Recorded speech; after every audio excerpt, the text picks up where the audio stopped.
Vincent Morrison stood in his mahogany-paneled office, gazing out at the Chicago skyline through floor-to-ceiling windows.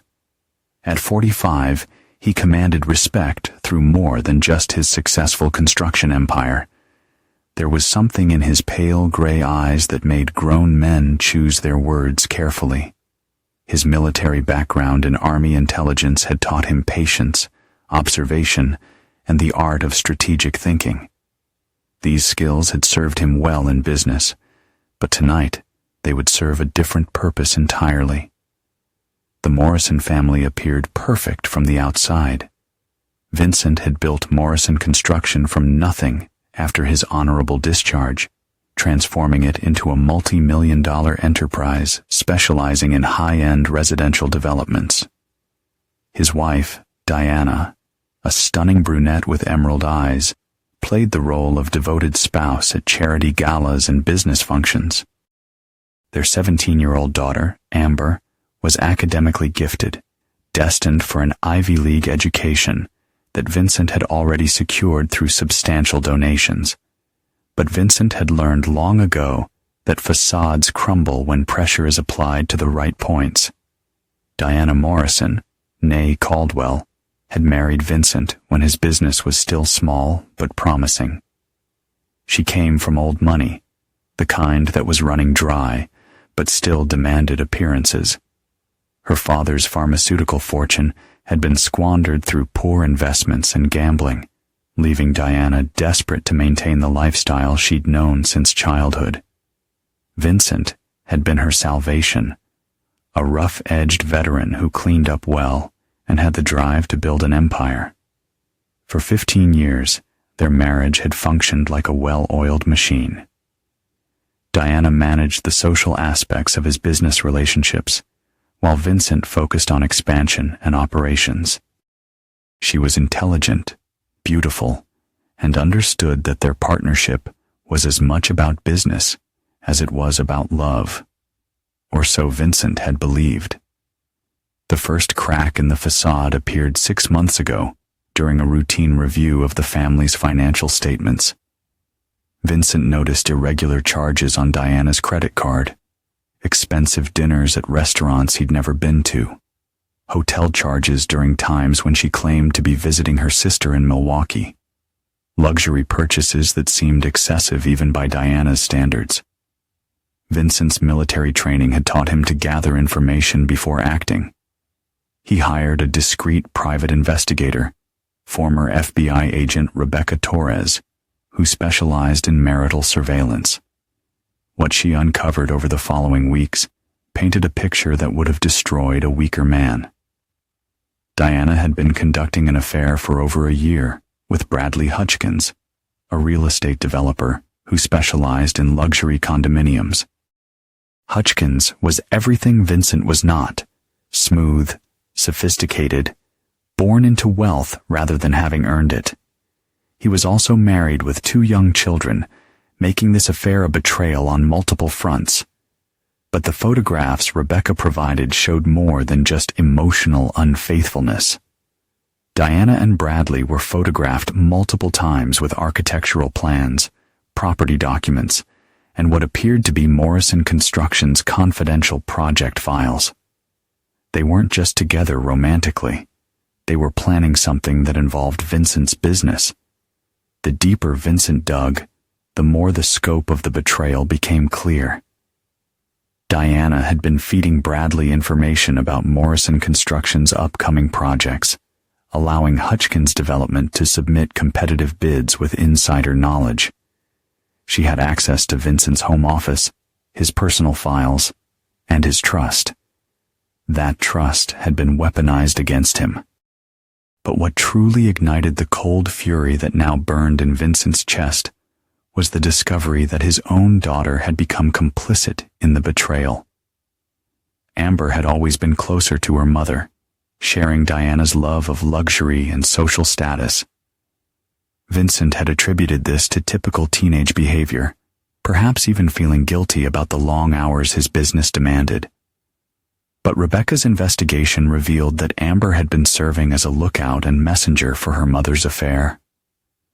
Text messages recovered from Amber's phone showed her alerting Diana when Vincent returned home early, helping coordinate meetings between Diana and Bradley, and even lying directly to Vincent about her mother's whereabouts. The girl Vincent had loved unconditionally, whose college fund he had personally guaranteed, whose future he had secured through his own sacrifice and ambition, had sold him out for designer handbags and increased allowance money. Vincent closed the investigation file and walked to his private safe, retrieving a bottle of 25-year-old Macallan. He poured himself 3 fingers and settled into his leather chair, considering his options. Lesser men might have confronted Diana immediately, demanding explanations and ultimatums. Weaker men might have forgiven, believing that families could survive such betrayals. But Vincent Morrison was neither lesser nor weaker. He was a strategist who had learned patience in the mountains of Afghanistan, where rushing into action meant disaster. No, Vincent would not confront anyone just yet. Instead, he would plan. He would gather more intelligence. He would identify every person involved in this betrayal and map out their weaknesses, their fears, their pressure points. Then, when the time was right, he would act with the precision and resolve that had made him successful in both war and business. Diana had made a critical error in judgment. As Vincent sipped his whiskey and watched the city lights twinkle below, he began to smile, a cold, calculating expression that would have terrified anyone who understood its meaning. Diana and Bradley thought they were playing a game of deception and manipulation. They had no idea that they had just entered a war zone, and Vincent Morrison had never lost a war. The first phase of his plan was already taking shape in his mind. It would be comprehensive, devastating, and irreversible. By the time he was finished, Diana and Bradley would understand the true cost of betraying Vincent Morrison, and his daughter would learn that some choices carry consequences that last a lifetime. Tomorrow, Vincent would begin laying the groundwork for their destruction. But tonight, he would go home, kiss his wife goodnight, and continue playing the role of the oblivious husband. After all, the best predators never let their prey know they're being hunted until it's far too late. 3 weeks had passed since Vincent confirmed the full scope of the betrayal, and his web of intelligence had grown exponentially. He now knew Bradley Hutchkins's schedule down to his preferred coffee shop, understood Diana's elaborate system of alibis, and had identified every person who had enabled their deception. Vincent's construction company had always employed individuals with diverse skill sets, former military personnel, ex-law enforcement, people who understood loyalty and discretion. Now, he began calling in favors and expanding his network with surgical precision. His first recruit was Marcus Webb, a former Army Ranger who had served as Vincent's demolitions expert in Afghanistan before joining Morrison Construction as a project foreman. Marcus had never forgotten how Vincent had carried him 2 miles through enemy territory after an IED explosion, and his loyalty was absolute. More importantly, Marcus had connections throughout Chicago's underworld, relationships forged during his years working security for various businesses before Vincent offered him legitimate employment. The second piece of Vincent's puzzle was Dr. Amanda Sterling, a forensic accountant who had helped Vincent navigate complex financial regulations during his company's expansion. Amanda was brilliant, thorough, and shared Vincent's appreciation for methodical planning. She also harbored a personal hatred for infidelity after her own husband's affair had cost her half her assets in divorce court.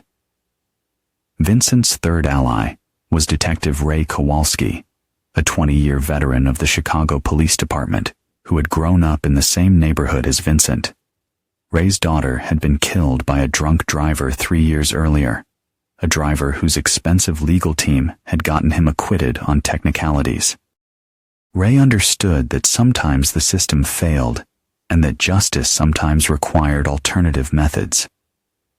With his team assembled, Vincent began phase 2 of his operation: comprehensive surveillance and evidence gathering.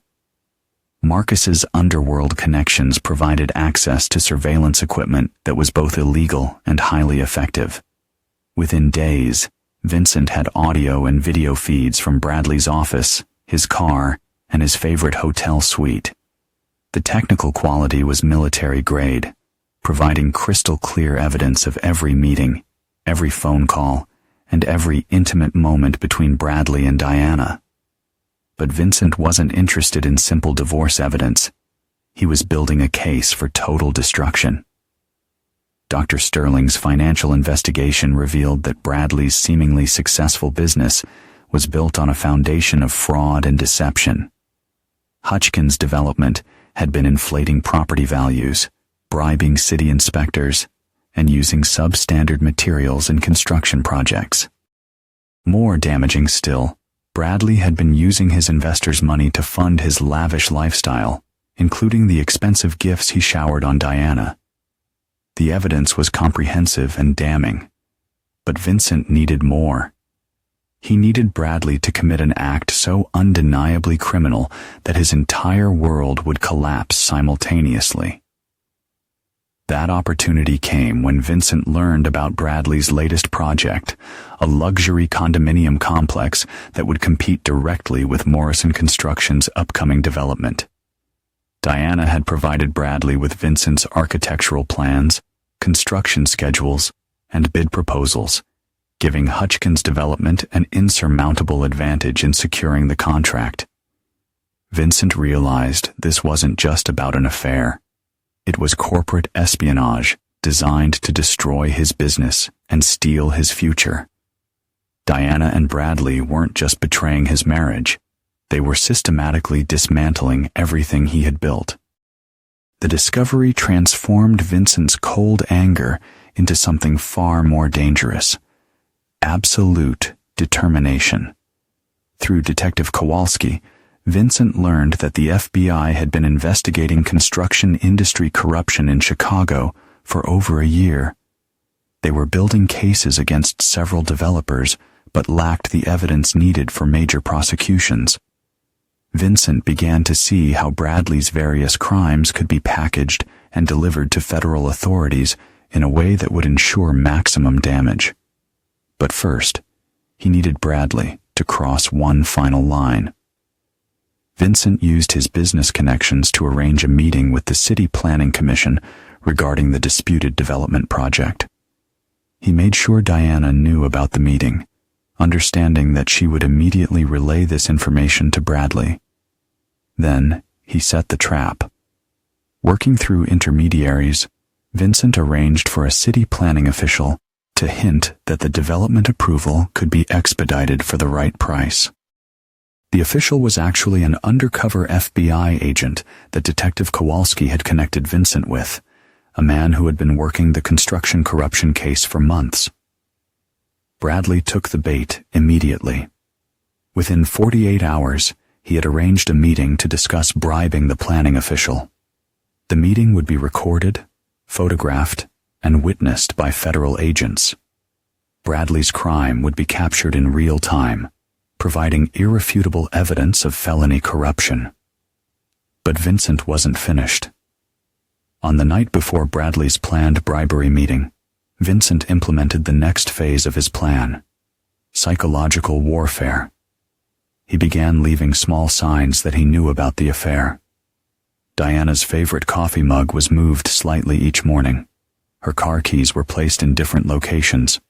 Papers in his home office were rearranged in subtle ways that only someone with military training would notice, but that would create a growing sense of unease in anyone paying attention. Diana began to suspect that Vincent knew something, but she couldn't be certain. Her paranoia grew daily, making her sloppy and desperate. She started making mistakes, forgetting to clear her browser history, leaving incriminating text messages accessible. becoming careless in ways that provided Vincent with additional evidence. Meanwhile, Vincent maintained his facade of normalcy. He attended business dinners with Diana at his side, smiled for photographs at charity events, and played the role of the successful, devoted husband.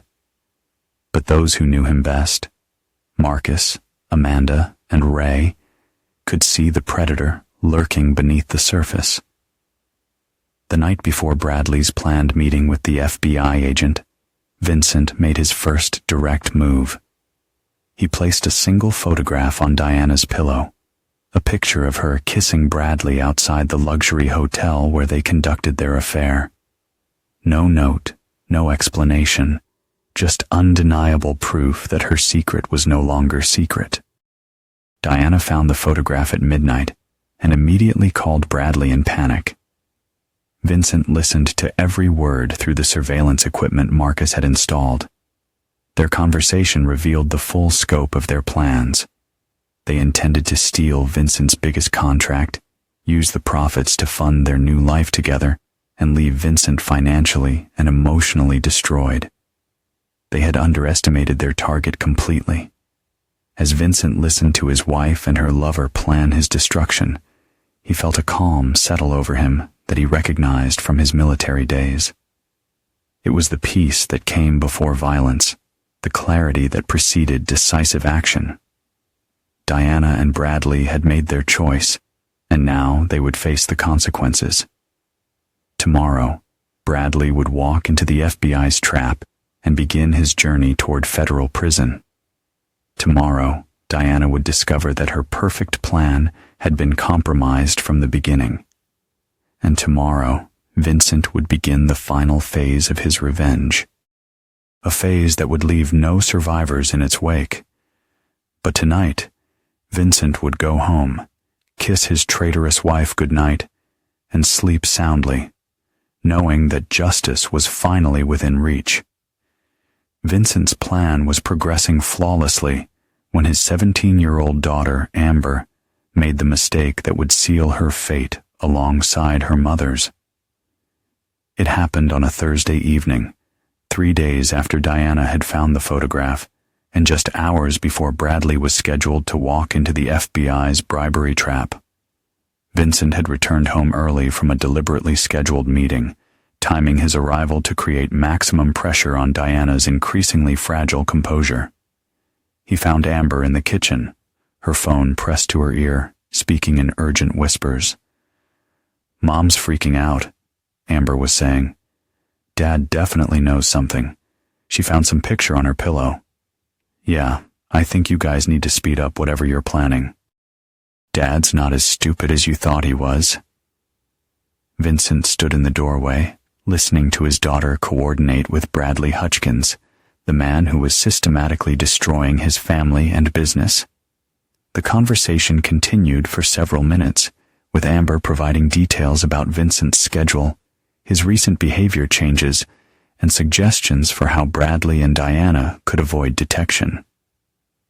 When Amber finally ended the call and turned around, she found her father standing behind her, his pale gray eyes locked on her face with an intensity that made her step backward. "Dad," she stammered, "I didn't hear you come in." "Clearly," Vincent replied, his voice carrying the same quiet tone he had used when interrogating enemy combatants. That was an interesting conversation. Amber's face flushed red, then went pale as she realized exactly how much he might have heard. She straightened her shoulders and lifted her chin in a gesture that reminded Vincent painfully of Diana's stubborn pride. "I don't know what you think you heard," Amber said, "but you're being paranoid. Mom's not doing anything wrong." Vincent studied his daughter's face, the face he had kissed goodnight for 17 years, the face that had smiled at him from soccer sidelines and graduation ceremonies, the face that now looked at him with barely concealed contempt. "Your mother is having an affair with Bradley Hutchins," Vincent said quietly. "They're planning to steal my business contracts and destroy everything I've built, and you've been helping them." Amber's mask slipped for just a moment, revealing shock and fear before she composed herself again. Then, to Vincent's amazement, she smiled. A cold, calculating expression that transformed her young face into something almost unrecognizable. "So what if I have?" she said. "Do you think I don't see how you treat Mom? How you ignore her for months at a time while you focus on your precious business? How you make her feel like a trophy wife instead of a real person?" Vincent felt something cold and final settle in his chest. "Your mother chose her path, Amber. I'm disappointed but not surprised. But you're my daughter. I've given you everything." "You've given me money," Amber shot back. "You've given me things, but you've never really seen me, have you? I'm just another asset to you. Another investment in the Morrison family legacy." The words hit Vincent like physical blows. Not because they were true, but because they revealed how completely he had failed to know his own child. The girl standing before him wasn't the daughter he thought he had raised. She was a stranger who had learned manipulation and betrayal at her mother's knee. "Bradley actually listens to me," Amber continued, her voice gaining confidence. "He treats me like an adult, like someone with valuable opinions. He's going to help me get into Columbia University's business program, and he's promised to give me an internship at his company. Mom and I will be fine without you." Vincent realized with crystalline clarity that Amber wasn't just complicit in the betrayal. She was an active participant who had chosen sides based on what she perceived as her best interests. She had calculated the value of her loyalty and found her father wanting. "I see," Vincent said softly. "And what exactly have you told Bradley about my business operations?" Amber hesitated for the first time, perhaps recognizing the dangerous territory she was entering, but her teenage arrogance overrode her caution. "Everything he needed to know," she said defiantly. "Your project schedules, your client lists, your bidding strategies. Bradley's twice the businessman you are, and he's going to prove it when he takes your biggest contract."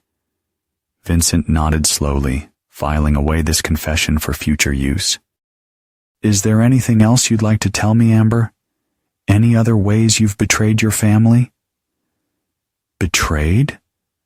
Amber's voice rose sharply. "You betrayed us first. You cared more about your silly company than your own family. Mom deserves better than you, and so do I." Vincent looked at his daughter, really looked at her, and saw Diana's influence in every gesture, every expression, every calculated word. Amber had been weaponized against him, turned into a tool of destruction by her own mother. But unlike Diana, Amber was still a minor, still legally his responsibility, still subject to his authority. That's when Amber made her final fatal mistake. She stepped forward, her young face twisted with teenage rage and misplaced righteousness, and spat directly in Vincent's face. "You're a monster," she hissed, "a controlling, manipulative monster who destroys everything he touches, and no one will believe you if you try to blame this on Mom and me. Everyone knows you're the problem in this family." Vincent wiped the saliva from his cheek with deliberate slowness, his eyes never leaving Amber's face. When he spoke, his voice was barely above a whisper, but it carried the weight of absolute finality. "You don't know what you've started." Amber stared at him for a moment, perhaps finally recognizing that she had crossed a line from which there was no return. But her teenage bravado reasserted itself, and she lifted her chin defiantly. "I know exactly what I've started," she said. "I've started my real life, the one where I don't have to pretend to respect you anymore." Vincent turned and walked away without another word, leaving Amber standing alone in the kitchen. But as he climbed the stairs to his office, his mind was already working through the implications of what had just occurred. Amber had declared war on her own father. She had chosen to align herself with his enemies, had actively participated in his betrayal, and had just confessed to corporate espionage. More damaging still, she had revealed that she viewed herself as an adult, capable of making her own choices and accepting their consequences. Vincent would honor that decision. That night, he sat in his office crafting a note that would change Amber's life forever. When he finished writing, he walked to her bedroom and slipped the paper under her door. The message was brief, but comprehensive. Amber, your confession has been recorded and will be turned over to the FBI along with evidence of your participation in corporate espionage. You will be charged as an adult due to the nature and scope of your crimes. Bradley Hutchkins will be arrested tomorrow morning on federal corruption charges. Your mother will be charged as an accessory to multiple felonies. Your college fund has been transferred to a victim's compensation account. You have 24 hours to pack your belongings and leave my house. Choose your allies carefully. They will be the only family you have left. Your former father. Vincent returned to his office and made 3 phone calls. The first was to Dr. Sterling, authorizing her to begin the financial transfers that would strip Diana of access to all family assets. The second was to Detective Kowalski, confirming that Bradley's arrest would proceed as planned. The third was to Marcus Webb, activating the final phase of Vincent's revenge plan. By morning, the Morrison family would cease to exist. Diana and Bradley would be facing federal charges that would destroy their careers and send them to prison. Amber would discover that choices have consequences and that betraying family carries the highest price of all. Vincent poured himself a whiskey and settled into his chair to wait for dawn. Tomorrow would bring the reckoning that Diana, Bradley, and Amber had earned through their own actions. And Vincent Morrison, the man they had foolishly attempted to destroy, would emerge victorious from the wreckage of their ambitions. The war they had started was about to end, and Vincent never lost a war. Dawn broke over Chicago with the precision of a military operation, and Vincent Morrison was ready for battle. He had spent the early morning hours finalizing the details that would bring his enemy's world crashing down around them. By 6 a.m., he was dressed in his finest suit, appearing every inch the successful businessman about to attend routine meetings. No one who saw him would suspect that he was orchestrating the systematic destruction of everyone who had betrayed him. The first domino fell at exactly 8:30 a.m., when FBI agents arrested Bradley Hutchkins at his office. The arrest was captured by news crews that Detective Kowalski had discreetly alerted, ensuring that Bradley's humiliation would be broadcast across Chicago's business community. The charges were comprehensive: federal bribery, conspiracy, mail fraud, and money laundering. Each count carried a potential sentence of 20 years in federal prison. Vincent watched the arrest from his office conference room, surrounded by his key employees who believed they were attending a routine project meeting. Marcus Webb sat at Vincent's right hand, his scarred face showing no emotion as he observed their employer's victory. Dr. Sterling attended via video conference, her financial documents spread across the table like battle plans. Bradley Hutchkins has been effectively neutralized, Dr. Sterling reported in her clinical tone. His assets are frozen pending investigation. His business accounts are under federal control, and his clients are already beginning to terminate their contracts. Hutchkins' development will be bankrupt within 72 hours. Vincent nodded, but his expression remained neutral. What about the civil aspects? I filed preliminary injunctions against both Hutchkins and your wife for theft of proprietary information, Dr. Sterling continued. The evidence of corporate espionage is overwhelming, Diana's involvement is documented through phone records, email communications, and financial transactions. She accepted gifts purchased with stolen funds, making her an accessory to federal crimes. The second domino fell at 10:15 a.m., when Vincent's attorney served Diana with divorce papers, restraining orders, and a civil lawsuit seeking damages for corporate espionage. The papers were delivered by a process server who found Diana at her favorite spa. Surrounded by friends who witnessed her humiliation as she was presented with documents that would destroy her social standing, Diana's world began to collapse. Vincent received confirmation of service while reviewing architectural plans for a new project, plans that Bradley would never see, contracts that Diana would never influence, profits that would never fund their betrayal. But the psychological warfare was just beginning. At noon, Vincent activated Marcus Webb's network of former military and law enforcement personnel. These men, all loyal to Vincent personally, began a campaign of subtle intimidation designed to isolate Diana and demonstrate the reach of Vincent's influence.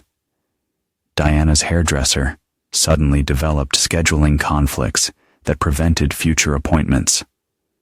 Her personal trainer discovered insurance issues that required canceling her sessions. The manager of her favorite restaurant found reasons to revoke her membership in their exclusive dining club. One by one, the services and relationships that defined Diana's lifestyle began disappearing without explanation. Meanwhile, Amber Morrison was discovering that teenage rebellion carried adult consequences. Vincent had instructed his attorney to file a motion declaring Amber an emancipated minor, effectively severing all legal and financial ties between father and daughter. Her college fund had been transferred to a victim's compensation account as promised. Her credit cards had been canceled, and her access to family resources was terminated. More damaging to Amber's immediate circumstances, Vincent had shared evidence of her participation in corporate espionage with the FBI. While her age might protect her from federal prosecution, it would not shield her from civil liability or social consequences. At 2 p.m., Amber called her father's office in desperation. Vincent's secretary, Mrs. Patterson, handled the call with professional courtesy. "Mr. Morrison is unavailable," Mrs. Patterson reported. "However, he asked me to inform you that all future communications should go through his attorney. The contact information is included in the documents you received last night. Tell him I need to talk to him," Amber pleaded. "Tell him I'm sorry. Tell him I didn't understand what I was doing." Mrs. Patterson's response was delivered in the same neutral tone. "Mr. Morrison also asked me to remind you that adults are responsible for the consequences of their choices. He wishes you the best of luck in your new independent life." The call ended there, leaving Amber alone to contemplate the reality of her situation. She had allied herself with Bradley Hutchkins, who was now in federal custody. She had betrayed her father, who had disowned her completely. She had chosen independence, and Vincent was ensuring she experienced its full weight. But Vincent's most devastating move came at 4 p.m., when he held a press conference announcing Morrison Construction's expansion into luxury residential development. The announcement seemed routine, just another successful businessman growing his empire, but every detail had been calculated for maximum psychological impact on his enemies. Vincent stood before the assembled media, flanked by architectural renderings of the exact project that Bradley had tried to steal. The development would be built on schedule using Vincent's original plans, generating the profits that Diana and Bradley had attempted to claim for themselves. With unwavering confidence, Vincent answered every question, projecting an image of resilience and triumph that made it clear to everyone watching that he had survived the storm and emerged stronger than ever. Morrison Construction has always been built on principles of integrity, loyalty, and family values, Vincent told the reporters. We've recently discovered that some individuals attempted to compromise those principles through corporate espionage and fraud. We're pleased to report that these threats have been neutralized, and justice is being served. The questions from reporters focused on the corruption charges against Bradley, but Vincent deflected them professionally while ensuring that Diana's involvement would be implied rather than explicitly stated. He understood that suggestion could be more damaging than accusation, allowing people to draw their own conclusions about the failed marriage of Vincent Morrison. As the press conference ended, Vincent received a text message from Detective Kowalski. "Diana just left the spa. She's driving toward your office." Vincent smiled for the first time that day. Diana was coming to confront him directly, exactly as he had anticipated. She would arrive emotional, desperate, and unprepared for the conversation that would end their marriage permanently. Vincent instructed Mrs. Patterson to clear his schedule and activate the recording system in his office. This final confrontation would be documented for posterity and for future legal proceedings. At 5:30 p.m., Diana Morrison arrived at her husband's office building. Security cameras captured her entering the lobby, her face a mask of barely controlled fury. She wore a black dress that Vincent had bought her for their 15th anniversary, diamond earrings he had given her for Christmas, and an expression that promised a battle she had no hope of winning. Vincent waited in his office, surrounded by the empire he had built through his own talent and determination. The walls displayed photographs of construction projects, military commendations, and business achievements that represented 20 years of disciplined effort. Diana was about to enter his domain, where he held every advantage and controlled every variable. When Mrs. Patterson announced Diana's arrival, Vincent instructed her to send his wife up immediately. Then he activated the recording system and prepared to deliver the final blow in a war that Diana had started, but Vincent would finish it.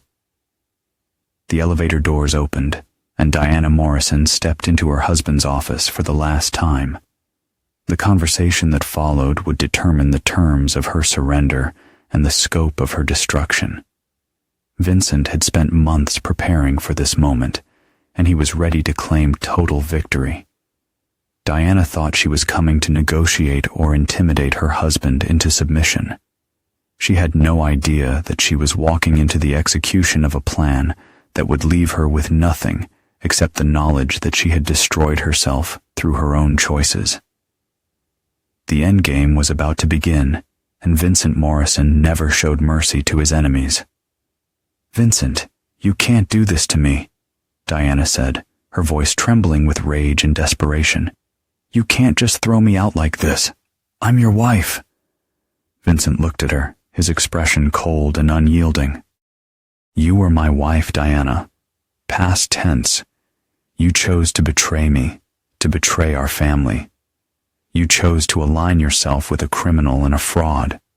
You chose to destroy everything I've built." Diana's face flushed with anger. "You're the one who destroyed our family, Vincent. You're the one who always put your stupid company first. You're the one who ignored me, who treated me like a trophy instead of a partner." Vincent's voice remained steady and calm. "I gave you everything, Diana. I gave you a life of luxury, of comfort. I gave you a daughter. I gave you my name, my respect, my love. And this is how you repay me? By stealing from me, by lying to me, by conspiring with my enemies?" Diana's eyes widened in shock. "You can't prove any of that, Vincent. You don't have any evidence." Vincent smiled, a cold, calculating smile that sent a shiver down Diana's spine. "Oh, but I do, Diana. I have all the evidence I need. I have your text messages, your emails, your phone records. I have witnesses, I have documents, I have recordings, I have everything I need to destroy you completely." Diana's face paled, and she took a step back. "You're bluffing, Vincent. You wouldn't do this to me. You wouldn't destroy our family like this." Vincent's voice was like ice. "You destroyed our family, Diana. You made your choices, and now you have to live with the consequences. You're going to prison, Diana. You're going to lose everything. Your freedom, your reputation, your social standing.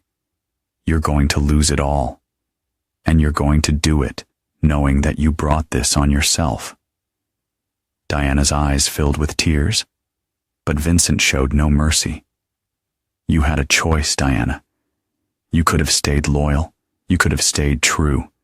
But you chose to betray me, to betray our family, and now you're going to pay the price." Diana's voice was a desperate whisper. "Vincent, please, please don't do this. Please don't destroy me." Vincent's voice was final. "It's too late for that, Diana. The die is cast. The wheels are in motion. There's no going back now. You made your bed, and now you're going to lie in it. You're going to prison, Diana, and you're going to spend the rest of your life knowing that you brought this on yourself." Diana's face crumpled, and she sank to her knees, sobbing. Vincent watched her, his expression unyielding. "You had your chance, Diana. You chose poorly. Now you're going to face the consequences, and you're going to do it knowing that you brought this on yourself." With that, Vincent turned and walked away, leaving Diana alone in his office, her world in ruins. The endgame was complete, and Vincent Morrison had emerged victorious. Diana Morrison entered her husband's office like a queen entering a conquered territory, her chin raised in defiance, and her emerald eyes blazing with carefully controlled fury. She moved with the practiced grace of someone accustomed to commanding attention at charity galas and business functions. But Vincent noticed the slight tremor in her hands and the tension around her eyes that betrayed her underlying desperation. "Vincent," she said, her voice carrying the crisp authority she typically reserved for household staff. "We need to discuss this misunderstanding before it goes any further." Vincent remained seated behind his desk, studying his wife with the same clinical detachment he had once used to assess enemy positions. Diana looked beautiful, even in her anger. The black dress accentuated her figure perfectly. Her makeup was flawless despite the stress of the day, and her bearing suggested confidence despite the circumstances. She was performing brilliantly, but Vincent could see through the facade to the fear beneath. "Please sit down," Vincent said, gesturing to the chair across from his desk. "I've been expecting you." Diana remained standing, perhaps recognizing that sitting would put her at a psychological disadvantage. "The charges against Bradley are ridiculous," she began, launching into what was clearly a rehearsed speech. "He's a legitimate businessman who was entrapped by federal agents. His arrest is part of a broader investigation that has nothing to do with our family." Vincent listened without interruption, noting how Diana positioned herself as innocent while simultaneously defending her lover. She was skilled at manipulation, but she was playing a game where Vincent already knew all the moves.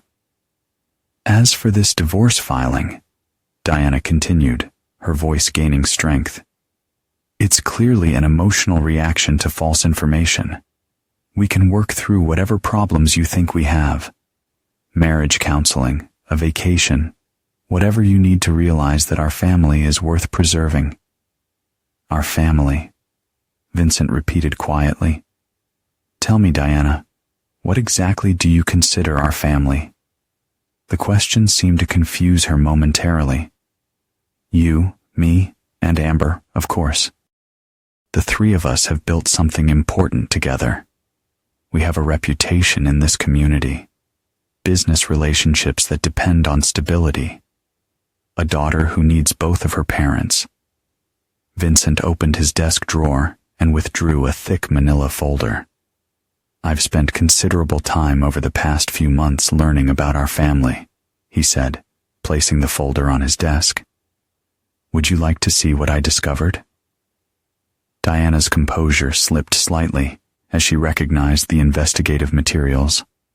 Her eyes darted to the folder, then back to Vincent's face, calculating her options. "I don't know what lies someone has told you," she said carefully, "but private investigators can be paid to fabricate evidence. Whatever you think you know, we can prove it's false." Vincent opened the folder and withdrew a series of photographs. He placed them on the desk facing Diana, creating a timeline of her affair with Bradley Hutchkins. The images were crystal clear. Diana and Bradley entering hotel rooms, sharing intimate dinners, exchanging documents in parking lots, kissing in Bradley's office. These photographs were taken over a period of 6 months, Vincent said in the same conversational tone he might use to discuss the weather. "They document not just your relationship with Bradley, but your systematic theft of my business information." Diana stared at the photographs, her face cycling through shock, anger, and calculation before settling on cold determination. When she looked up at Vincent, her mask had completely fallen away, revealing the calculating woman beneath. "Fine," she said, her voice now carrying an edge of steel. "Yes, I've been seeing Bradley. Yes, we've discussed business opportunities. But that doesn't make me a criminal, Vincent. It makes me a woman who was neglected by her husband and found comfort elsewhere." Vincent admired her recovery even as he prepared to destroy it completely. "Comfort," he repeated.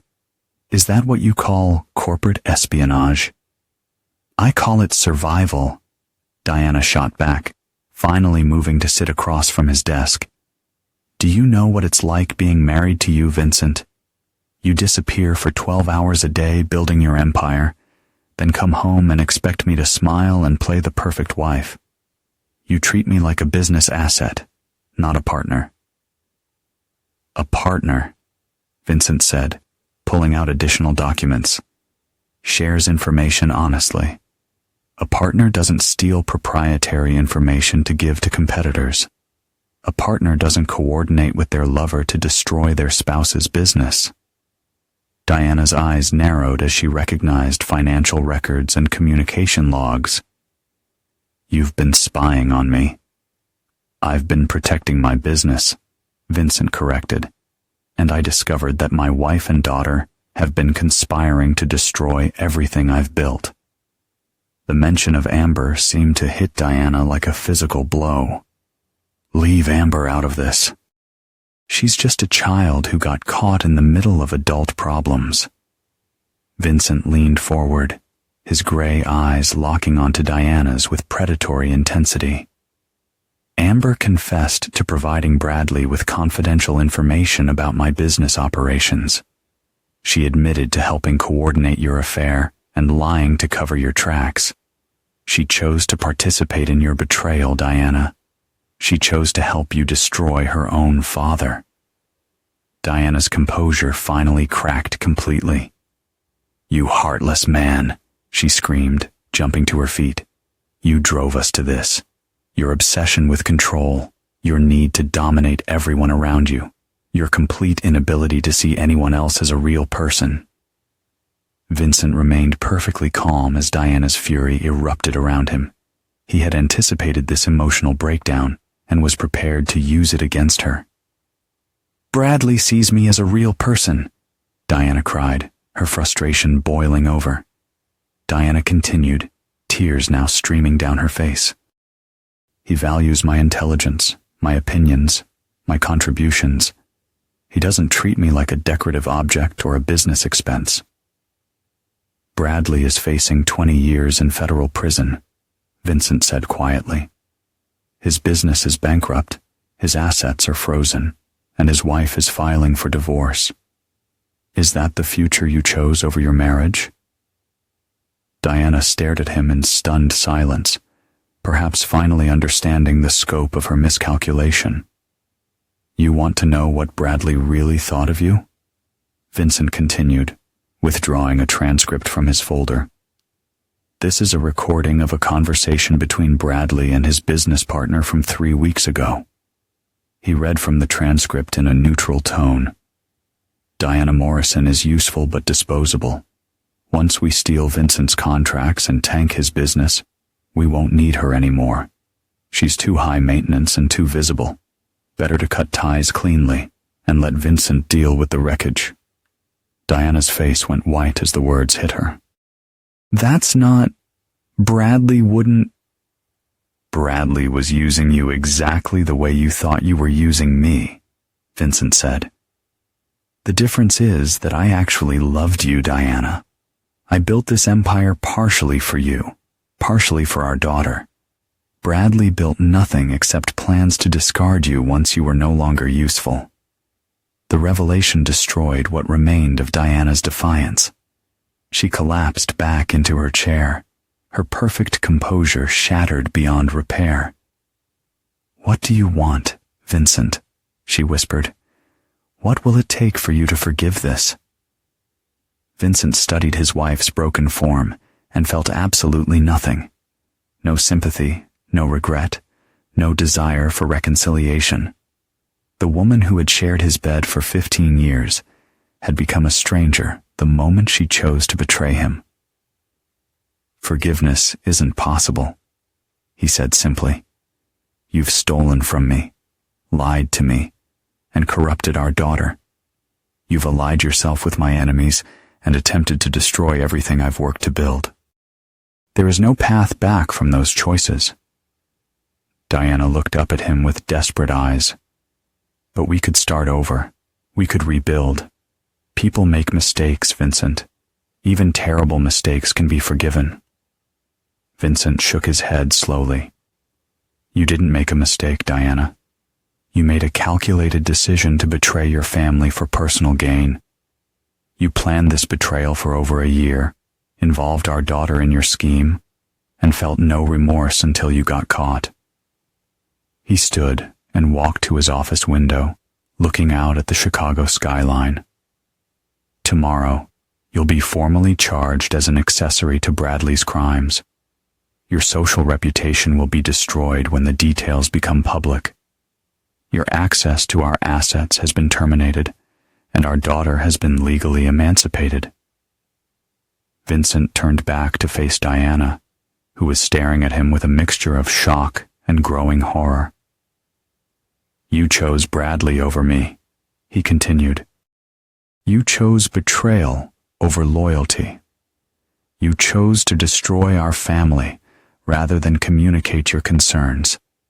Now you'll live with the consequences of those choices." Diana stood on unsteady legs, her designer dress wrinkled and her makeup ruined by tears. "You're destroying your own daughter along with me. Is your revenge worth that price?" Vincent's expression never changed. Amber chose her side in this war. She declared herself an adult capable of making her own decisions. I'm simply honoring that declaration.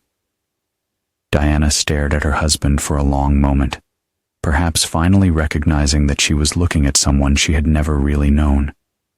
The man who had loved her, protected her, and built an empire to secure her future was gone, replaced by someone who viewed her with the same cold calculation he might show a business competitor.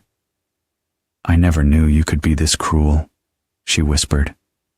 "You never knew me at all," Vincent replied. "If you had, you never would have attempted this betrayal." Diana walked toward the elevator on unsteady legs, her perfect posture finally broken. At the door, she turned back one final time. What about the 15 years we had together? What about the good times, the love we shared, the life we built? Vincent considered her question seriously before answering. Those 15 years were built on a foundation I thought was solid. You proved it was sand. Everything that came before is meaningless now, Diana. All that matters is what happens next.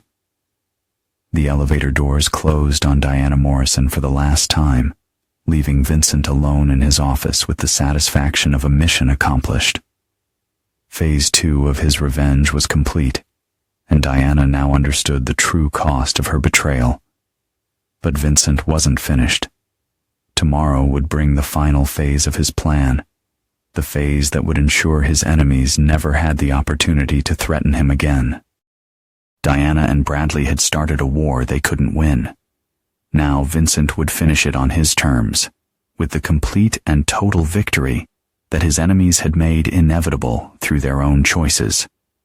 The 24 hours following Diana's confrontation with Vincent marked the complete transformation of the Morrison family from one of Chicago's golden couples into a cautionary tale of betrayal and revenge. News of Bradley's arrest had spread through the city's business community like wildfire, carrying with it whispered speculation about the involvement of his married lover and her prominent construction executive husband. Vincent began his morning by reviewing intelligence reports from Marcus Webb, whose network had maintained surveillance on both Diana and Amber throughout the night. The results confirmed Vincent's predictions about how his enemies would respond to pressure. Diana had spent the night at a luxury hotel using credit cards that would be frozen within hours once Vincent's attorney filed additional motions. She had made 17 phone calls to Bradley's cell phone, none of which were answered due to his federal custody status. Her final call had been to her sister in Milwaukee, a conversation that Marcus's technical surveillance had captured in its entirety. "Everything's falling apart," Diana had sobbed into the phone. "Vincent knows everything. Bradley's been arrested and I think I'm going to be charged as an accomplice. I need somewhere to stay while I figure out what to do." Her sister's response had been predictably cold. "Diana, you made this mess yourself. David and I can't risk our reputation by harboring someone involved in federal crimes. You need to find another solution." Even Diana's own family was abandoning her as the scope of her situation became clear. Vincent felt no sympathy for her isolation. She had chosen to burn bridges when she thought she didn't need them anymore. Amber's response to her emancipation had been equally predictable, but more dangerous. According to Marcus's reports, she had contacted several of her wealthy friends' families, attempting to arrange temporary housing. When those efforts failed, Vincent's reputation in their social circle making harboring his daughter a risky proposition, Amber had resorted to more desperate measures. At 3 a.m., she had attempted to break into Vincent's home office using her mother's key codes. The security system had detected her intrusion immediately, triggering silent alarms that alerted both Vincent and his security team. Cameras captured Amber searching through confidential documents, apparently looking for information she could use to bargain with her father or sell to Vincent's competitors. Vincent watched the security footage with clinical interest, noting how Amber moved through his office with practiced familiarity. She knew exactly where he kept his most sensitive files, understood his organizational system, and demonstrated a level of preparation that indicated she had been planning this theft for some time. The attempted burglary represented a criminal escalation that moved Amber beyond the protection her age might have provided. She was no longer a misguided teenager caught in her parents' dysfunction. She was an active criminal participant in the ongoing conspiracy against Vincent's business. Vincent made 3 phone calls before 6 a.m. The first was to Detective Kowalski, reporting the break-in and providing video evidence of Amber's attempted theft. The second was to his attorney, authorizing the filing of criminal charges against his daughter for burglary and attempted corporate espionage. The third was to Dr. Sterling, instructing her to implement the final phase of his financial strategy. By noon, Amber Morrison would be wanted by the Chicago police for multiple felonies. her transformation from privileged teenager to federal fugitive would be complete, demonstrating to anyone watching that Vincent Morrison showed no mercy to those who betrayed him, not even his own blood. But Vincent's most devastating move was yet to come. At 10 a.m., he called a meeting with Morrison Construction's senior staff and key investors.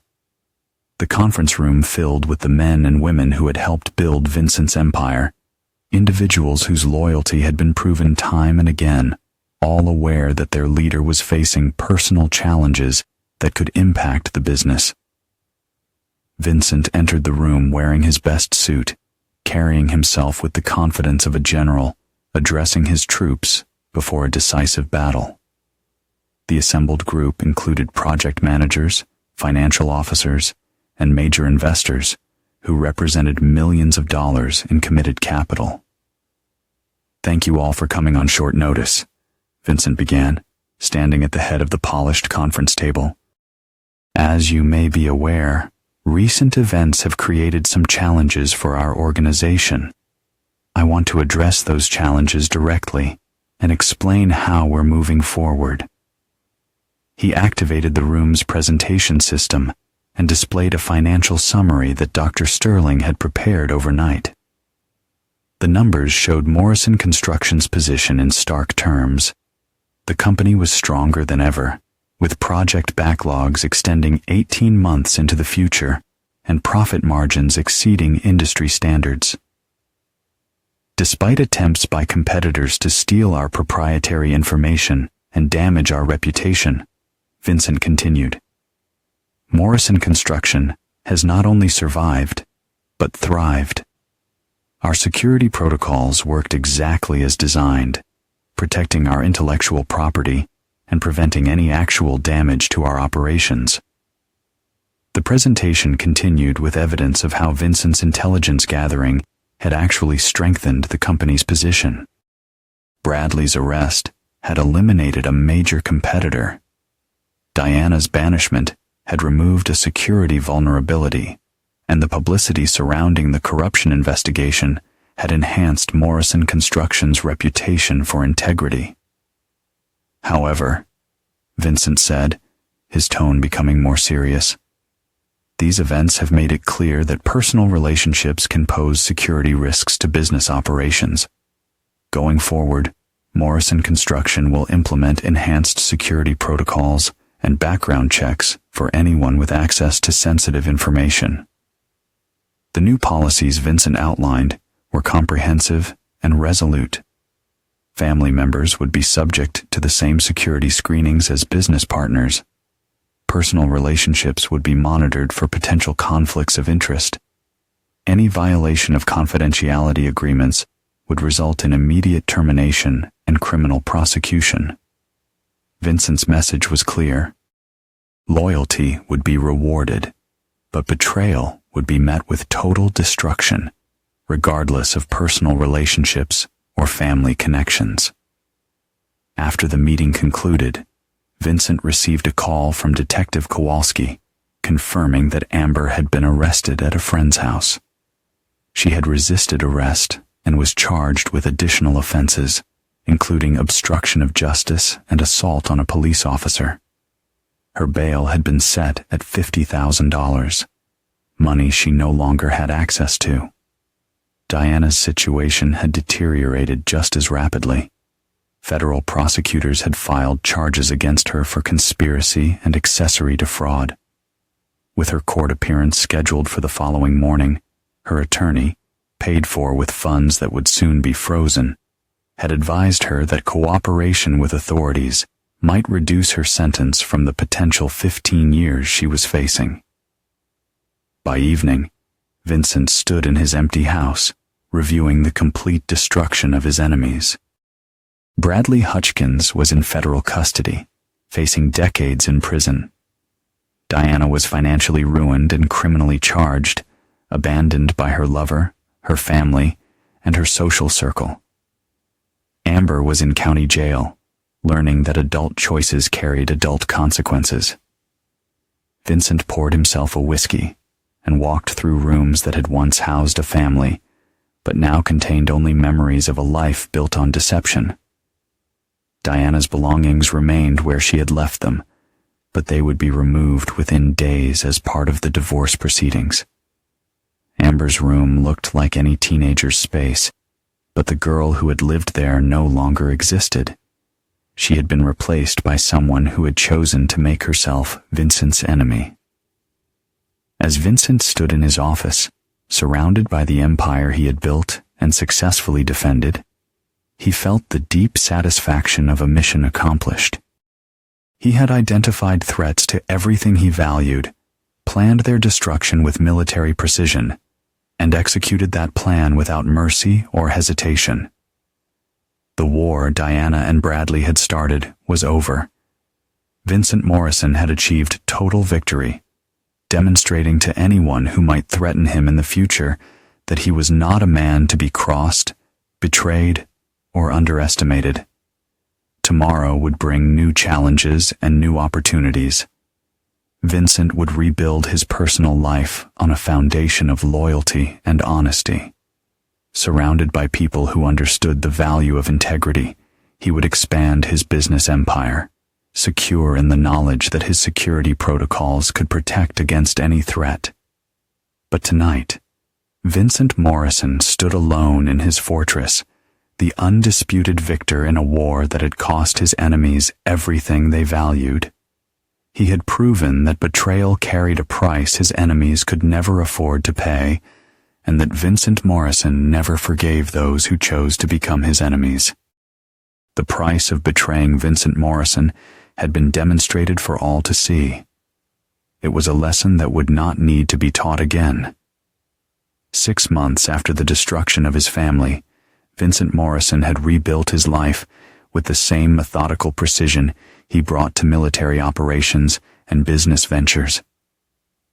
The Morrison family scandal had become legend in Chicago's business community, a cautionary tale about the consequences of betraying a man who understood both strategy and vengeance. The story of Vincent Morrison became the subject of whispered conversations and pointed warnings across Chicago. Vincent's morning routine began at 5 a.m. in the private gym he had installed in his penthouse apartment downtown. The house where he had lived with Diana and Amber had been sold immediately after the divorce was finalized, with the proceeds flowing directly into Morrison Construction's expansion fund. Vincent had no desire to live among the memories of people who had proven themselves unworthy of his trust. His new residence occupied the top floor of a building he owned, providing both luxury and security that reflected his current priorities. Floor-to-ceiling windows offered panoramic views of the Chicago skyline, while military-grade security systems ensured that no one could threaten him in his own domain. Marcus Webb arrived at 6 a.m., with intelligence reports that had become Vincent's preferred method of staying informed about his former enemy's continuing downfall. The updates were delivered with the efficiency of military briefings, focusing on facts rather than emotions. Bradley Hutchkins was sentenced yesterday, Marcus reported, settling into the chair across from Vincent's breakfast table. 12 years in federal prison, no possibility of parole for 8 years? His attorney tried to argue for reduced sentencing based on cooperation, but the judge wasn't impressed. Vincent nodded as he reviewed the financial documents Dr. Sterling had prepared overnight. Bradley's complete financial ruin had been even more thorough than originally planned. His wife had divorced him and taken custody of their children. His business had been liquidated to pay legal fees, and his reputation in the development industry had been permanently destroyed. What about his family? Vincent asked, though his interest was purely tactical rather than sympathetic. His ex-wife moved back to her parents in Connecticut with the kids. Marcus continued. She had to sell their house, liquidate their savings, and declare bankruptcy to cover the legal costs. The children are enrolled in public school after spending their lives in private academies. Vincent felt no satisfaction in the suffering of innocent children, but he understood that Bradley's choices had consequences that extended beyond himself. The man who had attempted to destroy Vincent's family had succeeded only in destroying his own instead. Diana's situation has stabilized somewhat, Marcus continued, consulting his notes. She pleaded guilty to federal conspiracy charges and received 3 years probation in exchange for testimony against Bradley. She's living in a studio apartment in Milwaukee, working as a retail clerk at a department store. The transformation of Diana Morrison from social queen to minimum wage worker was complete and irreversible. Her designer wardrobe had been sold to pay legal fees. Her social connections had evaporated once her crimes became public, and her future prospects were limited by her felony conviction. "She's attempted to contact you several times through intermediaries," Marcus added. "Letters delivered through your attorney, messages passed through mutual acquaintances, even an attempted approach through Mrs. Patterson, all requesting some form of reconciliation or financial assistance."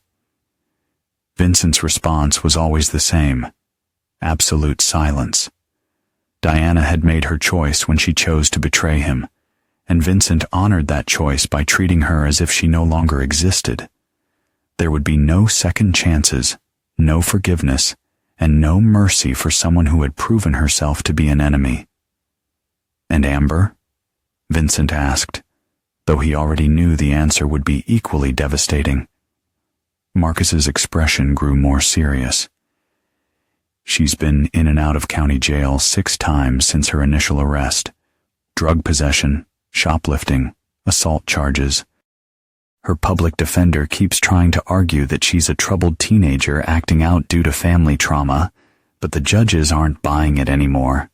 Amber Morrison had discovered that the real world was unforgiving to privileged teenagers who attempted to survive through crime and manipulation.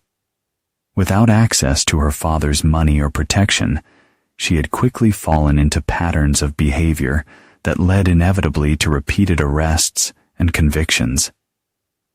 "She aged out of the juvenile system 2 months ago," Marcus continued. "Her next arrest will be prosecuted as an adult, and she's already facing enhanced sentencing due to her repeat offender status. The state prosecutor has indicated that she's looking at serious prison time if this pattern continues."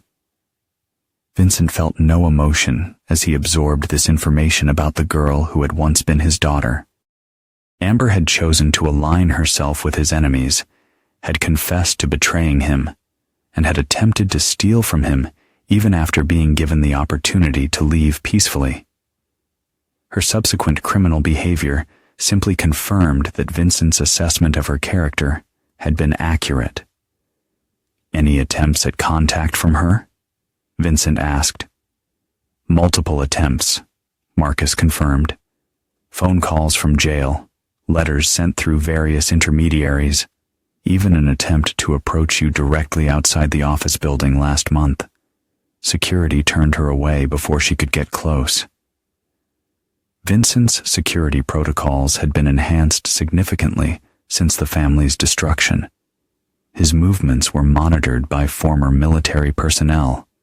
His communication channels were protected against surveillance, and his personal safety was guaranteed by people who understood loyalty and had proven their reliability through years of service. At 8 a.m., Vincent arrived at Morrison Construction's headquarters, where his empire continued to expand at an unprecedented rate. The scandal surrounding his family's betrayal had actually enhanced his business reputation, demonstrating that Vincent Morrison was someone who could be trusted to protect sensitive information and punish those who violated that trust. Dr. Sterling was waiting in his office with quarterly financial reports that showed Morrison Construction's continued dominance in Chicago's luxury development market. The contracts that Bradley had attempted to steal were now generating massive profits, funding expansion into new markets and the acquisition of smaller competitors. "We've received 3 new acquisition offers this week," Dr. Sterling reported, spreading documents across Vincent's desk. companies that want to be purchased by Morrison Construction specifically because of your reputation for security and reliability. Vincent's handling of the family crisis had become a business asset, proving to potential partners that he could be trusted with confidential information and would respond to betrayal with overwhelming force. His enemies' attempt to destroy him had instead made him stronger and more successful than ever before. "What about the federal prosecutors?" Vincent asked. "Any indication that their investigation is expanding beyond Bradley and Diana?" "The investigation concluded last month with Bradley's sentencing," Dr. Sterling confirmed. "Federal agents interviewed you twice as a victim of corporate espionage, and your cooperation was noted favorably in their final report. You're viewed as someone who helped expose corruption rather than someone who participated in it." Vincent's strategic cooperation with federal authorities had been calculated to position him as a victim and hero rather than a vengeful husband.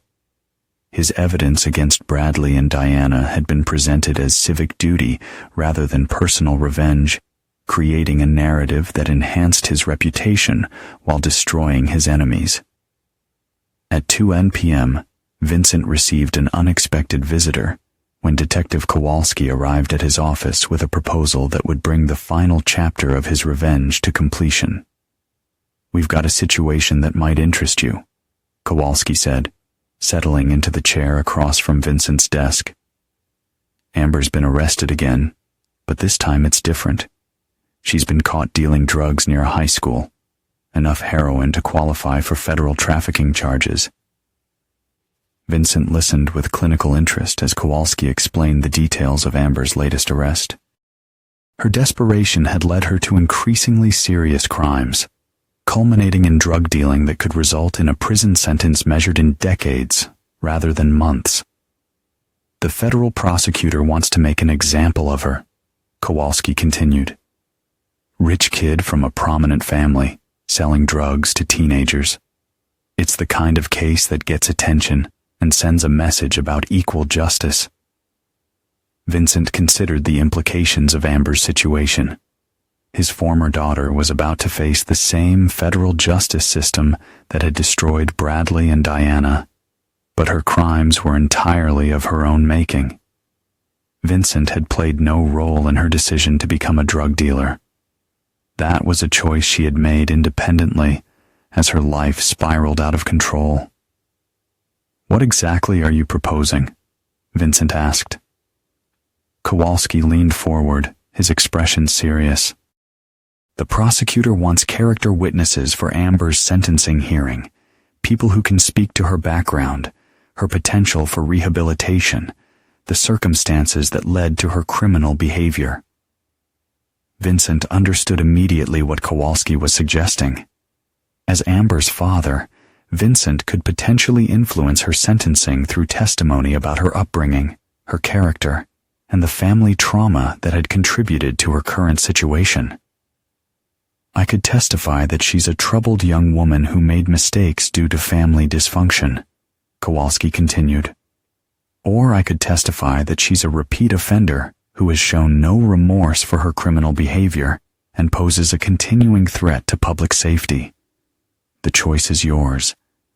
He could show mercy to the daughter who had betrayed him, or he could ensure that her destruction was as complete and permanent as her mother's and Bradley's." Vincent stood and walked to his office window, looking out at the city where his enemies had fallen one by one through their own choices and actions. Diana was working retail jobs to survive. Bradley was beginning a 12-year prison sentence, and Amber was facing the possibility of spending her 20s and 30s in federal prison. The war they had started was ending exactly as Vincent had planned, with their complete and total defeat. But this final decision would determine whether Vincent Morrison was remembered as a man who destroyed his enemies or as a father who had abandoned his own child. When Vincent turned back to face Detective Kowalski, his decision was already made. The girl who had spat in his face and declared herself his enemy would face the consequences of her choices without any assistance from the father she had betrayed, whose trust she had violated, and whose enemies she had chosen to become. "Schedule me to testify for the prosecution," Vincent said quietly. The court should know exactly what kind of person they're sentencing.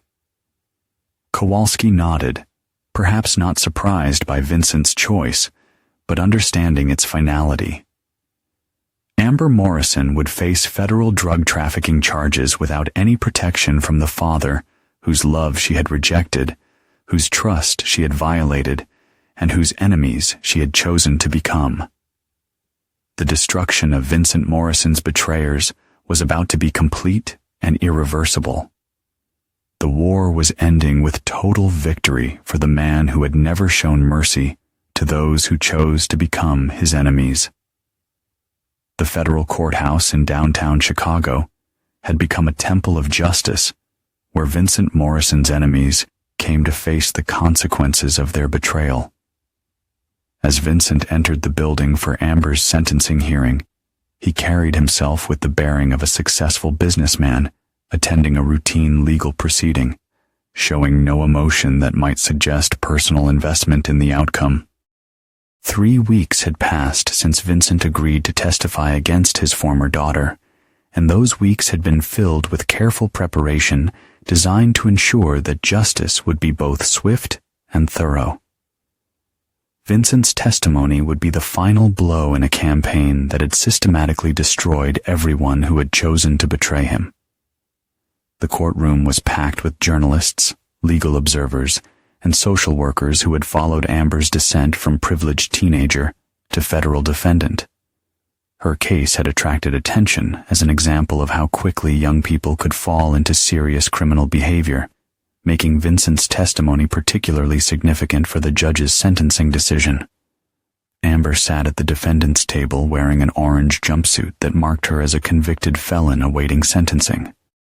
She had lost significant weight during her incarceration, and her once perfect appearance had been replaced by the hollow-eyed look of someone who had discovered that real consequences existed in the adult world. When Amber saw Vincent enter the courtroom, her eyes filled with tears, and she mouthed the word, "Daddy," in a desperate plea for recognition. Vincent looked directly at her for several seconds, memorizing the face of the girl who had once been his daughter, then took his seat in the witness section without any acknowledgement of her presence. The message was clear. Vincent Morrison no longer recognized Amber as his child, and she would face her fate as a stranger who had chosen to become his enemy. Federal prosecutor Sarah Martinez had built her career on cases involving white-collar crime, and had specifically requested Vincent's testimony to demonstrate that Amber's criminal behavior represented calculated choices rather than youthful mistakes. Martinez understood that Vincent's reputation for integrity would lend credibility to her argument for maximum sentencing. "Your Honor," Martinez began her opening statement, "the defendant before you is not the troubled teenager her defense attorney will portray.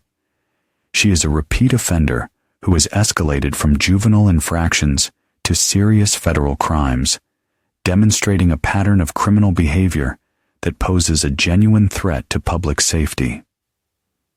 Amber's court-appointed defense attorney, Patricia Wong, had tried desperately to build a case for leniency based on family trauma and psychological damage. Her client interview notes showed that Amber had finally begun to understand the scope of her mistakes. But Wong knew that remorse expressed only after conviction would carry little weight with federal judges. "The defense will argue that Ms. Morrison is a victim of circumstances beyond her control," Wong countered in her opening statement. "A young woman whose family dissolved in scandal, leaving her without guidance or support during crucial developmental years." Vincent listened to both attorneys with clinical interest, noting how they positioned Amber's choices within different narratives. Martinez emphasized personal responsibility and criminal intent, while Wong focused on victimization and rehabilitation potential. Both narratives contained elements of truth, but only one would determine Amber's fate. When Vincent was called to testify, he walked to the witness stand with the confidence of someone who had testified in military tribunals and congressional hearings. His appearance was immaculate, a charcoal suit that conveyed both success and respectability, while his bearing suggested someone accustomed to speaking truth, regardless of personal cost. "Mr. Morrison," Prosecutor Martinez began, "please state your relationship to the defendant." Vincent looked directly at Amber as he answered. "Amber Morrison was my daughter until she chose to participate in criminal conspiracy against my business and family. At that point, our relationship was legally terminated through emancipation proceedings." The courtroom stirred at Vincent's clinical description of disowning his own child, but his expression never changed. He was presenting facts rather than emotions, allowing the court to understand that his testimony was based on evidence rather than paternal feelings. "Can you describe the defendant's character and behavior prior to her arrest?" Martinez continued. Vincent's testimony was devastating in its precision and completeness. He described Amber's participation in corporate espionage, her confession to betraying confidential information, her attempted burglary of his office, and her declaration that she viewed herself as an adult capable of making independent choices. "The defendant informed me that she no longer wished to be treated as a child," Vincent testified. "She expressed contempt for my authority and aligned herself with individuals who were actively working to destroy my business and family. When I honored her request for independence, she responded by attempting to steal confidential information from my office."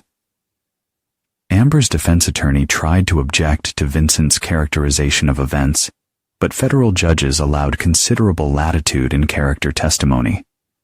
Wong's interruptions only served to emphasize how damaging Vincent's testimony was becoming for her client.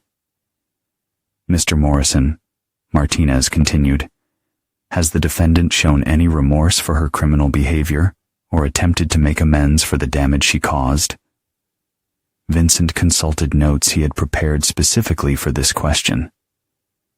Since her emancipation, the defendant has been arrested 6 times for various offenses. She has made multiple attempts to contact me requesting money, legal assistance, and housing. At no point has she expressed remorse for her criminal behavior or accepted responsibility for the consequences of her choices. The testimony painted a picture of Amber as someone who viewed crime as acceptable when it served her purposes and who sought assistance only when facing consequences for her actions. Vincent's clinical recitation of facts made it impossible for the court to view Amber as a victim rather than a perpetrator. "In your opinion," Martinez asked, "does the defendant pose a continuing threat to public safety?" Vincent paused for a moment, as if considering his answer carefully rather than delivering a prepared response. "The defendant has demonstrated a pattern of escalating criminal behavior when faced with adversity. Her response to personal challenges has been to commit increasingly serious crimes rather than seek legitimate solutions. I believe she will continue this pattern unless faced with consequences severe enough to modify her behavior permanently." The final blow came when Martinez asked Vincent about Amber's potential for rehabilitation. "Mr. Morrison, do you believe the defendant can be successfully rehabilitated through counseling or community service?" Vincent looked directly at Amber one final time before answering. The defendant had every advantage in life: education, financial security, family support, and unlimited opportunities. She chose to betray the people who loved her and commit crimes against innocent victims. Someone who makes those choices despite having every reason to make better ones is unlikely to be reformed by programs designed for people who lacked her advantages. When Vincent's testimony concluded, Amber was openly weeping at the defendant's table. Her defense attorney's subsequent arguments about family trauma and rehabilitation potential seemed weak and unconvincing after Vincent's systematic destruction of her character. Judge Patricia Rodriguez had presided over hundreds of drug cases and understood the difference between young people who made mistakes and those who chose criminal lifestyles. Vincent's testimony had clearly established that Amber fell into the latter category, making harsh sentencing not just appropriate, but necessary. "Ms. Morrison," Judge Rodriguez said as she prepared to announce the sentence, "you have been convicted of federal drug trafficking charges that carry serious penalties. The court has considered your age, your background, and the testimony regarding your character and potential for rehabilitation." Amber stood to face her sentence, her orange jumpsuit hanging loosely on her diminished frame. She looked toward Vincent one final time, perhaps hoping for some sign of paternal mercy, but found only the cold gaze of a man who viewed her as a stranger. "The court sentences you to 8 years in federal prison, followed by 5 years of supervised probation," Judge Rodriguez announced. "You will serve your sentence at Federal Correctional Institution Danbury, a facility equipped to provide educational and rehabilitation programs for young offenders." Amber collapsed at the defendant's table as the weight of her sentence became clear. 8 years in federal prison would take her from age 19 to 27, destroying any possibility of the privileged life she had once expected. By the time she was released, Vincent's empire would have grown beyond recognition, and she would emerge as a convicted felon with no family, no resources, and no prospects. As court officers prepared to escort Amber to begin her sentence, Vincent stood and walked toward the exit without looking back. His testimony had achieved its intended purpose, ensuring that his former daughter would face the full consequences of choosing to become his enemy. Outside the courthouse, Vincent was approached by several journalists seeking comment on his testimony against his own daughter. His response was brief and definitive. "Justice was served today," Vincent said simply. "The defendant made choices that harmed innocent people and violated the trust of her family. The sentence reflects the seriousness of those choices and will hopefully deter others from making similar mistakes." As Vincent walked away from the courthouse, he carried with him the satisfaction of a mission completed successfully. Diana was working minimum wage jobs to survive. Bradley was serving 12 years in federal prison, and Amber would spend her 20s learning that betrayal carried permanent consequences. The war they had started against Vincent Morrison was over, and their defeat was absolute. Vincent had demonstrated that loyalty was rewarded, while betrayal was met with destruction that extended to every aspect of his enemies' lives. Tomorrow would bring new challenges and opportunities for expansion, but today belonged to justice. The price of betraying Vincent Morrison had been paid in full, and the lesson would endure long after his enemies had served their sentences and faded into obscurity. Vincent Morrison never forgave those who chose to become his enemies, and today, the world had learned exactly what that meant. 2 years after Amber's sentencing, Vincent Morrison stood once again in his penthouse office, but this time, he was not alone. Across from his desk sat Rebecca Torres, the private investigator whose work had uncovered his family's betrayal, and Dr. Amanda Sterling, whose forensic accounting had provided the foundation for their destruction. Together, they represented the team that had helped Vincent achieve total victory over his enemies. The meeting had been called to review the final status of Vincent's former adversaries and to discuss the long-term implications of his successful campaign of revenge. What had begun as the discovery of an affair had evolved into a comprehensive demonstration of what happened to those who chose to betray Vincent Morrison.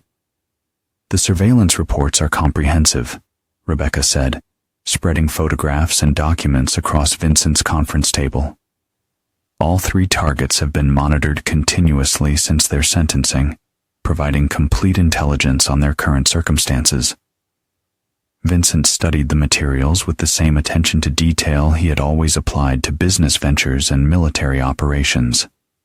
The photographs showed 3 people whose lives had been permanently altered by their decision to oppose him, each trapped in circumstances they could never escape. Bradley Hutchkins was shown in photographs taken inside Federal Correctional Institution Coleman, where he was serving his 12-year sentence for corruption and fraud. The once polished real estate developer now wore prison uniforms and worked in the facility's kitchen for 23 cents per hour.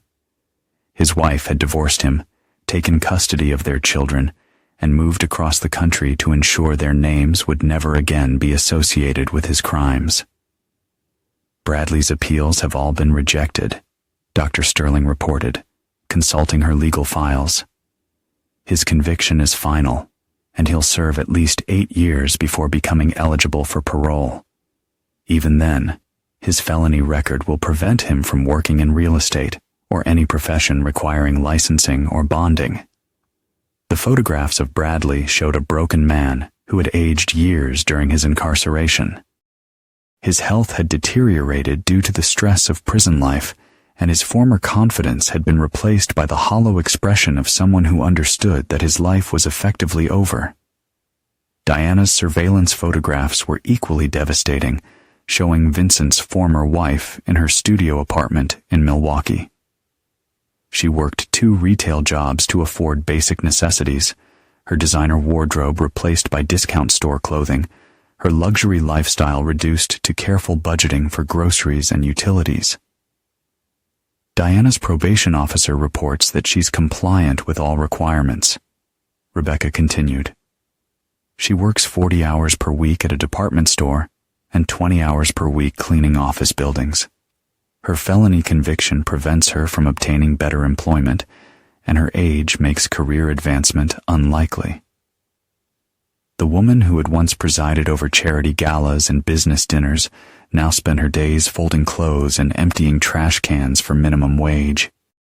Her social connections had disappeared entirely, leaving her isolated in a city where she knew no one and had no prospects for improvement. But the most dramatic transformation was captured in photographs of Amber Morrison, Vincent's former daughter, taken during visiting hours at Federal Correctional Institution Danbury. The privileged teenager had become a hardened prison inmate, her appearance reflecting the brutal realities of federal incarceration.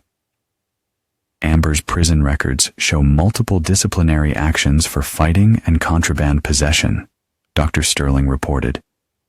She's been placed in solitary confinement 3 times and has accumulated additional charges that will extend her sentence by approximately 18 months.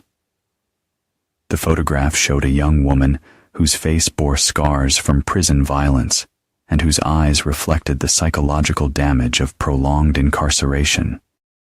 The girl who had once expected an Ivy League education and limitless opportunities now faced the prospect of spending most of her 20s behind bars, emerging as a middle-aged felon with no family, no resources, and no future. "Has she made any further attempts at contact?" Vincent asked, though his tone suggested the answer was purely academic. "Multiple attempts through various intermediaries," Rebecca confirmed. "Letters smuggled out through other inmates, messages passed through the prison chaplain, even an attempted phone call using another inmate's number. All communications have been intercepted and documented per your instructions." Vincent reviewed copies of Amber's letters, noting how her tone had evolved from defiance to desperation to broken acceptance. Her most recent correspondence acknowledged that she had destroyed her own life through her choices, begging for any form of recognition from the father she had betrayed. The letters went unanswered, as Vincent had decreed they always would. Amber had chosen to become his enemy, and enemies did not deserve mercy or forgiveness, regardless of their subsequent suffering. What about their long-term prospects? Vincent asked, settling back in his chair to review the comprehensive assessment his team had prepared. Dr. Sterling consulted financial projections that painted a bleak picture for all three former adversaries. Bradley will be unemployable in his chosen profession upon release, forcing him to accept minimum wage work while paying restitution to his victims. Diana's age and criminal record make career advancement impossible, ensuring she'll remain in poverty for the remainder of her life. Amber will emerge from prison as a middle-aged felon with no marketable skills and no family support system. The projections showed that Vincent's revenge would continue affecting his enemies long after their formal sentences were completed. They would spend the rest of their lives trapped in circumstances created by their decision to betray him, serving as permanent examples of the consequences of opposing Vincent Morrison. Vincent stood and walked to his office windows, looking out at the Chicago skyline that had served as the backdrop for his complete victory. Morrison Construction had expanded dramatically during the 2 years since his family's destruction, acquiring 3 major competitors and establishing operations in 6 new markets. The scandal surrounding his family's betrayal had actually enhanced his business reputation, demonstrating that Vincent Morrison could be trusted to protect confidential information and respond to threats with overwhelming force. Potential partners and competitors alike understood that crossing Vincent carried consequences that extended far beyond simple business retaliation. "The final element of our strategy has been the most effective," Vincent said, turning back to face his team. "Complete social isolation ensures that our targets can never rebuild their lives or threaten us again." Rebecca nodded, understanding the psychological warfare component of Vincent's revenge. Diana's attempts to rebuild social connections have all failed once her background becomes known. Bradley's family has completely disowned him to protect their own reputations. Amber has no friends or family willing to acknowledge her existence. The 3 people who had conspired to destroy Vincent Morrison now existed in complete isolation, cut off from the social and professional networks that might have provided hope for rehabilitation or redemption. They had been transformed from threats into cautionary tales, serving as permanent reminders of what happened to those who chose to become Vincent's enemies. As the meeting concluded, Vincent felt the deep satisfaction of a mission accomplished completely and permanently. His enemies had been identified, systematically destroyed, and permanently neutralized. Their suffering would continue for the remainder of their lives, ensuring that they could never again threaten him or anyone else he chose to protect. "The Morrison construction empire is stronger than ever," Dr. Sterling reported as she gathered her files. "Revenue has increased by 40% since the elimination of competitive threats, and our expansion into new markets has exceeded all projections." Vincent's personal life had also been rebuilt on a foundation of loyalty and respect. He had formed relationships with people who understood the value of integrity and had proven themselves through years of faithful service.